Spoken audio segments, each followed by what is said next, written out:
श्री गणेशाय नमः। श्री सरस्वत्यै नमः। श्री वेदपुरुषाय नमः। श्री गुरुचरणकमलेभ्यो नमः। ध्येयं सदा परिभवग्नमभीष्टदोहम् तीर्थास्पदं शिवविरिञ्चिनुतं शरण्यं प्रत्यार्तिहं प्रणतपालभवाब्धिपोतं वन्दे महापुरुषते चरणारविन्दं।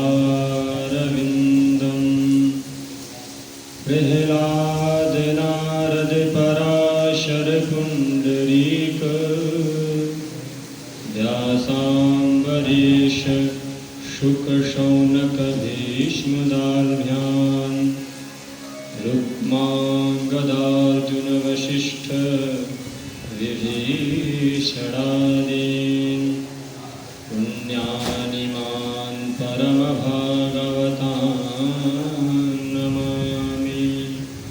यं प्रव्रजन्तमनुपेतमपेतकृत्यं द्वैपायनो विरहकातराजुहाव पुत्रेति तन्मयतया तरवोऽभिनेदुस्तं सर्वभूतहृदयं मुनिमानतोऽस्मि। नारायणं नमस्कृत्य नरं चैव नरोत्तमं देवीं सरस्वतीं व्यासं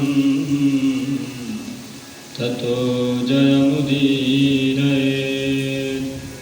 जय जय श्री राधारमण जय जय नवल किशोर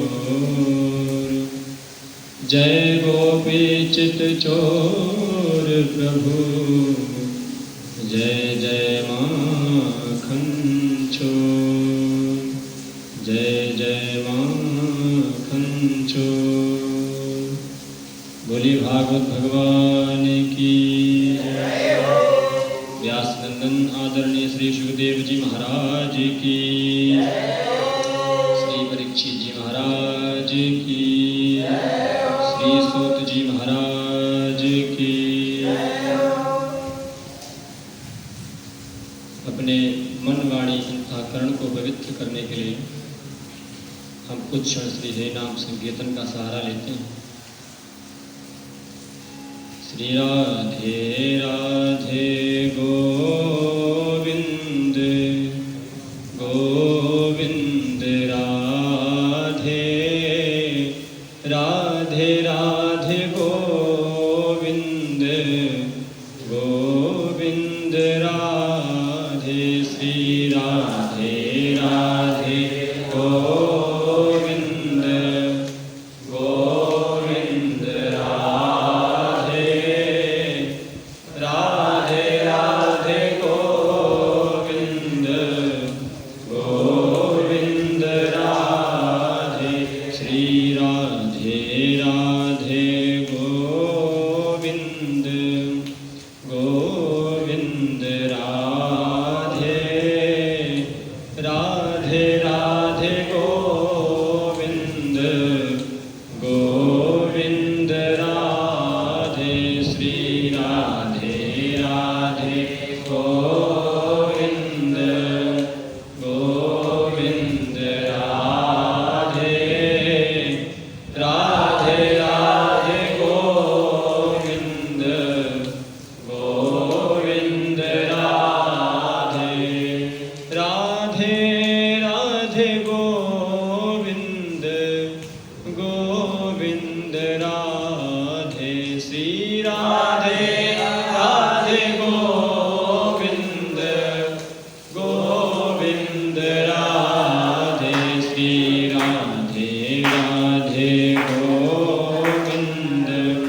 श्री राधा रमण लाल की जय हो।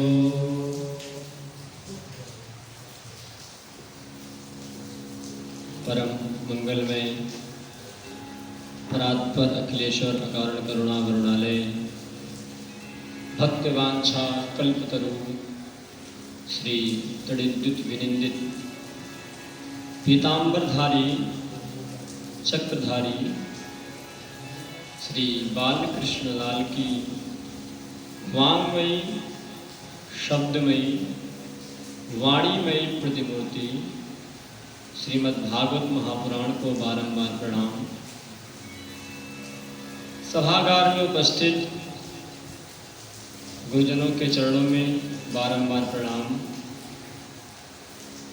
हम सभी को समय समय पर पाथेय प्राप्त कराने वाले पूज्य महाराजश्री के चरणों में प्रणाम। समक्ष उपस्थित सभी धर्म प्रशिक्षुओं के हृदयस्थ उस परम तत्व परमात्मा को प्रणाम। हम सभी लोग कल श्रवण कर रहे थे श्रीमद् भागवत महात्म्य का प्रथम श्लोक, जिसमें हमने सुना था कि भगवान का स्वरूप कैसा है। भगवान का स्वरूप सच्चिदानंद स्वरूप है। भगवान सत चित और आनंद स्वरूप है।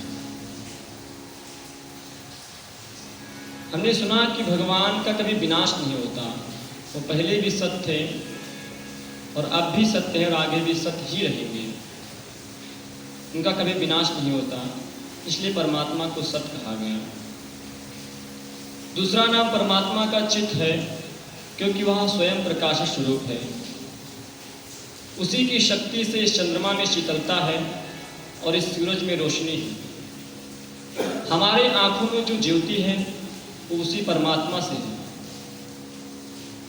यत् चक्षुषा न पश्यति येन चक्षुंषि पश्यति तदेव ब्रह्मत्वं विद्धि नेदं यदिदं उपासते। उस परमात्मा को अपनी आंखों से हम देख नहीं सकते, परंतु इन आंखों में जो ज्योति है, जो रोशनी है, वो उसी परमात्मा की कृपा से है। इसलिए वह परमात्मा चित्त स्वरूप है। और तीसरा हम सुने थे कि वो परमात्मा आनंद स्वरूप है। वह आनंद स्वरूप इसलिए है कि उसको ध्यान करने वाले जो महात्मा जन हैं उस आनंद को प्राप्त कर लेते हैं। समाज में रह करके मान प्रतिष्ठा पाना, वैभवशाली संपन्न हो जाना, बहुत सा धन कमा लेना, इसमें आनंद नहीं है। क्योंकि बड़े बड़े चक्रवर्ती सम्राट राजाओं को देखा गया कि जब जब उनके जीवन में दुख आया तब तब वे महात्मा के पास गए, किसी संत के पास गए। भले ही उनके पास करोड़ों अरबों कितने भी पैसे हों, वैभवशाली संपन्न हों, परंतु जब उनके जीवन में दुख आया, परेशानी आई, तो वे महात्मा के पास गए, संत के पास गए।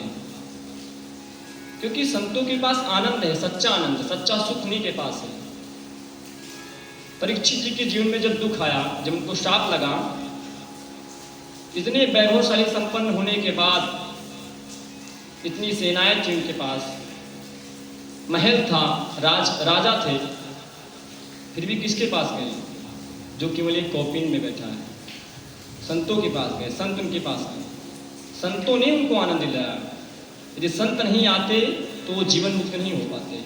संतों ने उनका उद्धार किया। तो संतों के पास सच्चा आनंद है, महात्माओं के पास सच्चा आनंद है। इसलिए कहा कि संतन के संग लागिरे तेरी अच्छी बनी। तो हम सभी लोगों ने सुना कि परमात्मा का स्वरूप सच्चिदानंद स्वरूप है। तो यहाँ पर प्रश्न उठ गया कि चलो ठीक है, माना कि हमने परमात्मा का स्वरूप सच्चिदानंद स्वरूप है। आपने बताया कि वो सत्य हैं, चित्त हैं, आनंद हैं, लेकिन कुछ काम वाम है कि बस क्षीर सागर में पड़े ही रहते हैं, पैर दबाते रहते हैं। बोले नहीं, काम भी उनके पास है। बोले काम बताओ फिर। बोले सच्चिदानंद रूपा विश्वोत्पत्त्यादि हेतवे, विश्व की उत्पत्ति करना, उसका पालन करना और उसका संहार कर देना, ये परमात्मा का कार्य है। पहले परमात्मा विश्व को बनाते हैं, सृष्टि को सजाते हैं, उसमें बगिया लगाते हैं फूलों की, पेड़ पौधे लगाते हैं, पहाड़ सजाते हैं उसको, सृष्टि को अच्छे से। उसके बाद उसका पालन करते हैं, फिर अंत में वही संहार कर देते हैं। ब्रह्मा के रूप में भगवान पहले उत्पत्ति करते हैं सृष्टि की, उसके बाद उसका विष्णु जी के रूप में पालन करते हैं और अंत में शिव जी के रूप में उसका संहार कर देते हैं।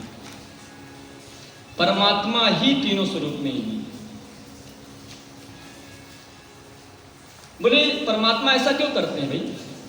जब सृष्टि बनाई थी, उसका पालन किया था, इतना परिश्रम किया, तो अंत में संहार कर दिया, तो इसका मतलब क्या हुआ?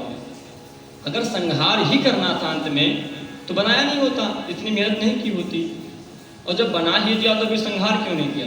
संहार क्यों कर दिया? बोले नहीं नहीं, परमात्मा खेलते हैं। खेलते कैसे हैं? जिस प्रकार एक बालक पहले मिट्टी के घर को बनाता है, उसको सजाता है, यदि कोई उसको छेड़ेगा ना तो रोने लग जाता है कि मैंने बनाया, और अंत में क्या करता है? खुद ही लात मार देता है, बिगाड़ देता है और चला जाता है, उसको उसी में आनंद आ रहा है। उसी प्रकार परमात्मा पहले सृष्टि को बनाते हैं, उसको सजाते हैं और पालन भी वही करते हैं और अंत में वही संहार कर देते हैं। इसलिए परमात्मा का जो स्वरूप हो विश्वोत्पत्ति आदि में, वो विश्व की उत्पत्ति, पालन और संहार वही करते हैं। फिर प्रश्न उठा कि चलो माना कि परमात्मा विश्व का उत्पत्ति, विश्व का पालन और संहार वही करते हैं, लेकिन कोई गुण उनके अंदर है कि नहीं? बोले हाँ, गुण भी उनके अंदर है, स्वभाव उनका है। बोले क्या स्वभाव क्या है? ठाकुर जी के स्वभाव क्या है वो बताइए। बोले तापत्रय विनाशाय, 3 प्रकार के जो ताप होते हैं ना, दैहिक, दैविक, भौतिक तापा राम राज्य काहो ही में। 3 प्रकार के ताप हमारे जीवन में होते हैं, दैहिक ताप, दैविक ताप और भौतिक ताप। कोई तन दुखी, कोई मन दुखी और कोई धन भी न रहा उदास, थोड़े थोड़े सब दुखी, सुखी राम की दास। हमारे जीवन में 3 प्रकार के ताप हैं, 3 प्रकार के दुख हैं हमारे जीवन में, दैहिक, दैविक और भौतिक। बोले भौतिक ताप क्या है? किसी की वजह से, किसी व्यक्ति विशेष की वजह से संसार में यदि हमको कोई नुकसान पहुंच जाए, कोई कष्ट हो, हम जा रहे थे गाड़ी लेकर के, किसी ने हमारी गाड़ी को ठोकर मार दिया, हम गिर गए, इसे कहते हैं भौतिक ताप। किसी व्यक्ति की वजह से हमको दुख मिला, ये भौतिक ताप है।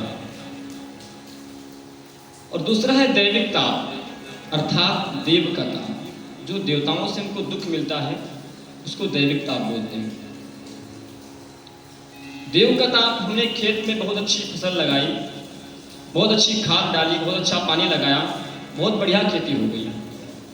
किसी ने पूछा भैया खेती कैसी हो रही? हमने कहा बहुत अच्छी हो रही खेती, बढ़िया बाली उपज आई, घनी घनी उपज हो रही है।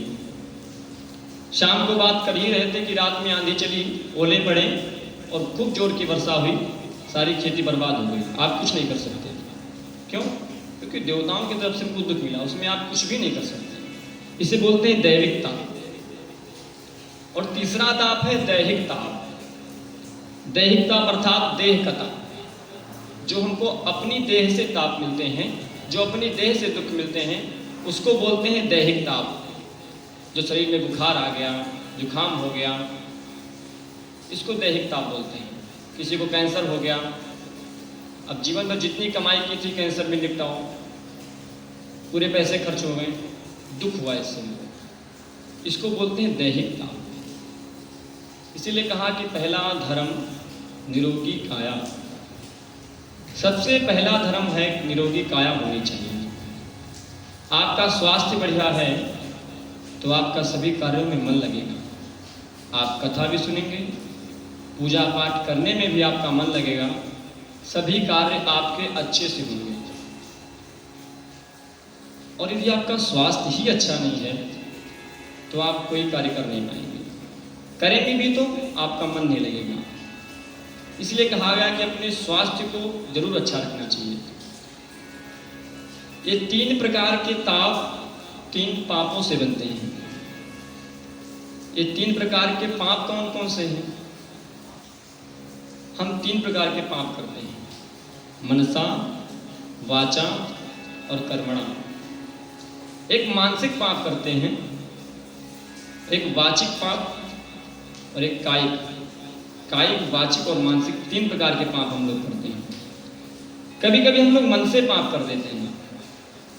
किसी का अनिष्ट करने की भावना जब हम सोचते हैं अपने मन में, इसे बोलते हैं मानसिक पाप। रास्ते में जा रहे थे, हमने देखा नहीं, हमारा पैर गड्ढे में पड़ गया, हमें दुख तो हम गिर पड़े। हमने देखा पीछे कोई और आ रहा है, हम सोच रहे ये भी गिरेगा, हम बताएंगे नहीं, मन से सोच रहे भी गिरेगा गिरेगा, और वो आया, वो भी गिरा, फिर हंसने लग गए। ये मन से पाप हो गया, सोच रहे हैं पर बताएंगे नहीं, ये मानसिक पाप है। और एक है वाचिक पाप, जो वाणी के द्वारा पाप करते हैं। और कभी कभी तो लोग ऐसा बोलते हैं, इतना बुरा बोलते हैं कि लोग कहते हैं कि भैया लाठी मार लो, लेकिन ऐसे शब्द न बोलो। ऐसा भी बोलते हैं लोग कि भैया लाठी मारो, ऐसे शब्द न बोलो, हम तो शब्द नहीं सुनेंगे। इसीलिए कहा कबीरदास जी ने कि ऐसी वाणी बोलिए मन का आपा खोए, औरन को शीतल करे आप हो शीतल हो। मीठी वाणी बोलिए, प्यार भरे शब्द बोलो, क्योंकि किसी ने सत्य कहा है कि जो प्रेम की भाषा जानते हैं वो जीवन में कहीं और कभी भी सफल हो जाते हैं। वाणी को नरम रखो, दिल में रहम रखो, होठों पर मुस्कान रखो और मन पर लगाम रखो, जीवन सत्यम शिवम सुंदरम बन जाएगा। इसलिए कभी भी वाणी से पाप मत करो, क्योंकि वाणी रसवती यस्य यस्य श्रमवती क्रिया, लक्ष्मी दानवती यस्य सफलम तस्य जीवन। जिसकी वाणी में मिठास है ना, उसी का जीवन सफल है। सबसे मीठे मीठे बोल, अपनी वाणी को मधुर बनाना चाहिए। और तीसरा जो पाप हम लोग करते हैं वो है कर्मणा, यानी कर्म से जो पाप करते हैं वो हमको प्रत्यक्ष दिखाई पड़ता है कि जो हम कर रहे हैं। किसी को अपने हाथों से कष्ट देना, किसी जीव को पीड़ा पहुंचाना, ये पाप है। गोस्वामी जी कहते हैं कि परहित सरिस धर्म नहीं भाई, पर पीड़ा सम नहीं अधमाई। दूसरे का हित करना, दूसरे की सेवा करना, ये सबसे बड़ा धर्म है। महर्षि वेदव्यास जी भी यही बात कहते हैं, अष्टादश पुराणेषु व्यासस्य वचनद्वयम् परोपकाराय पुण्याय पापाय परपीडनम। वो कहते हैं कि किसी जीव को पीड़ा पहुंचाना ये सबसे बड़ा पाप है, और किसी का परोपकार करना ये सबसे बड़ा धर्म है। इसलिए हमारी वजह से कभी भी किसी जीव को पीड़ा ना पहुंचे, ये प्रयास करना चाहिए। कभी आपने देखा होगा, यदि कोई जीव है, आप उसको डंडे से छुएंगे तो वो आगे क्यों भागता है? क्योंकि वो मरना नहीं चाहता, वो भी जीना चाहता है। नाली का कीड़ा भी चाहे जितने दुख में क्यों ना हो, और उसको दुख नहीं महसूस होता, वो भी जीना चाहता है, वो भी मरना नहीं चाहता। परंतु ये स्वार्थी मनुष्य क्या करता है, अपने जीव के स्वाद को पूरा करने के लिए मार के खा जाता है। इसलिए कभी भी हमको ये पाप नहीं करना चाहिए, अपने कर्म से, अपने हाथों से किसी जीव को पीड़ा नहीं पहुंचाना चाहिए। जब मनसा वाचा कर्मणा ये 3 पाप जीवन में नहीं होंगे तो दैहिक दैविक भौतिक ताप, ये 3 ताप हमें भोगने नहीं पड़ेंगे। इसीलिए हमको इन 3 पापों से बचना चाहिए। इन तीनों से जो प्रसन्न रहकर समाज का हित करते हैं, भगवत भक्ति करते हैं, उनको ये 3 ताप कभी तापते नहीं हैं। दैहिक दैविक भौतिक ताप कभी तापते नहीं हैं। इसलिए कहा तापत्रय विनाशाय श्री कृष्णाय वयम नमः। जो तापत्रय विनाशाय 3 प्रकार के तापों को विनाश करने के लिए हम श्री कृष्ण को नमन करते हैं। वयम सर्वे ध्यायेमः, हम सभी लोग भगवान श्री कृष्ण का ध्यान करते हैं। 24 घंटे में से कम 45 मिनट भगवान का ध्यान करना चाहिए, भगवान की पूजा करनी चाहिए, उनकी अर्चना करनी चाहिए।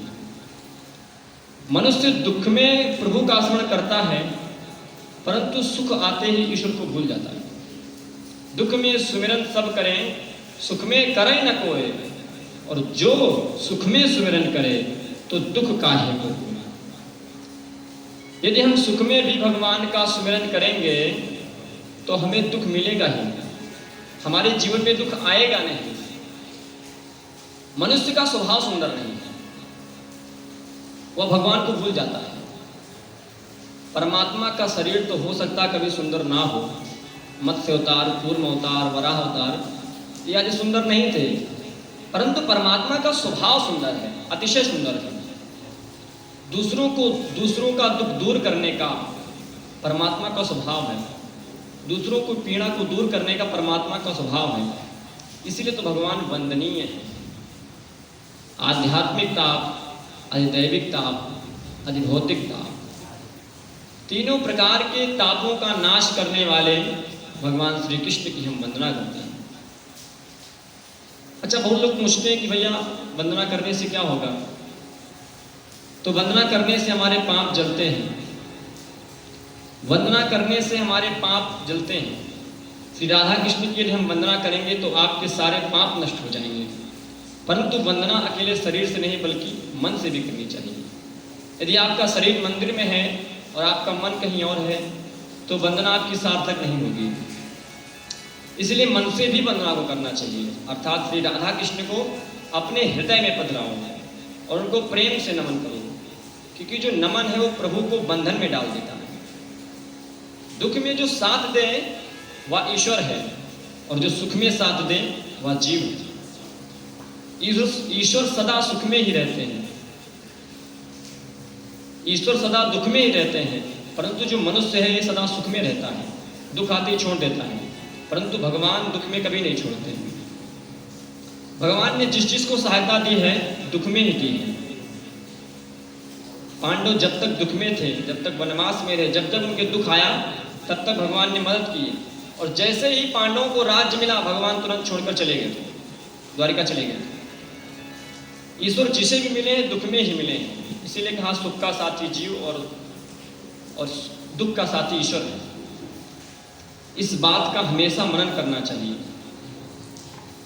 महात्मा कहते हैं कि मनुष्य जितना धन पाने के लिए प्रयत्न करता है उससे बहुत कम यदि भगवान को पाने के लिए प्रयास करे तो उसको भगवान अवश्य मिल जाएंगे। हाथ जोड़ने का क्या अर्थ है?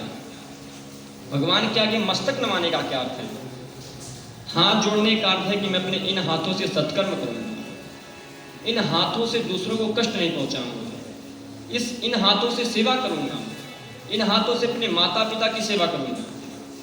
मैं अपनी बुद्धि शक्ति को हे नाथ आपको अर्पित करता हूं। वंदना करने का अर्थ है अपनी क्रिया शक्ति और बुद्धि शक्ति श्री भगवान को अर्पित करना। श्री भगवान को वंदन करने से पाप ताप का नाश होता है। निर्भय होना हो तो प्रेम से भगवान श्री कृष्ण की हम वंदना करें। तो ऐसे श्री भगवान श्री कृष्ण की हम वंदना करते हैं। बोले सच्चिदानंद भगवान की जय। आज का विषय यहीं तक होगा। कल हम लोग पुनः अग्रिम श्लोक में प्रवेश करेंगे। तो आइए कथा को विश्राम देने से पहले कुछ क्षण श्री हरि नाम संकीर्तन का सहारा लेते हैं। राधे राधे गोविंद गोविंद राधे राधे राधे गोविंद गोविंद राधे श्री राधे राधे गोविंद गोविंद राधे राधे राधे गोविंद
बोलिए श्री राधा रमण लाल की जय।